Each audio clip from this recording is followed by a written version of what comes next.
Hi, I'm Charlene Stevens. Welcome to Council Update. Today we'll be discussing the 2019 preliminary budget and tax levy. Joining me is Councilmember Lorraine Mills. Councilmember Mills, one of the things that we do every year in September, like many cities in Minnesota, is we establish our preliminary budget and our preliminary tax levy. Yes, and we've been working hard on putting that together.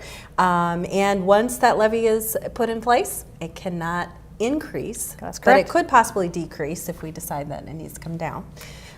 So one of the things that's coming up is there is a public hearing available on December 5th that people can come and maybe speak about the budget. That's correct. They'll have that opportunity to hear that. So in November, coming up here, they're going to see something from Washington County that they'll send out that truth and taxation notice to all the property owners. So give them a little bit of an idea of what that might look like. All right, and our proposed 2019 levy was for just over kind of $15.6 million.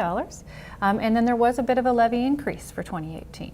There was, and it is one of our largest, the largest budgets we've had. Yes. But important to know about that is that just because it increased doesn't necessarily mean that we're going to see an increase maybe on our property taxes necessarily, because we've had a 9% increase of growth within Cottage Grove, so that helps take care of some of that. Yeah, so even though we levied an additional 3% for 2018, much of that is capturing kind of the new growth and new construction in Cottage Grove. So not everybody will see a property tax increase. In fact, many of the properties will see a stable or even a slight decrease in their property taxes.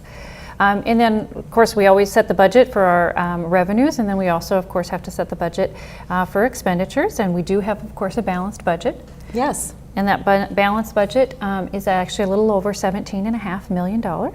And again, our revenues and expenses kind of both grew by about 4%. And we've talked about this before, but we spend a great deal of our dollars in personnel services. That's correct. That's correct. And all the city staff worked very diligently on putting all of that together. And I think we have a great budget to present. All right. And so one of the things, again, to just remind people is that December 5th is when the final budget will actually be adopted by the City Council. If you would like more information about the 2019 preliminary budget and levy, contact Robin Rowland. Thank you, Councilmember Mills.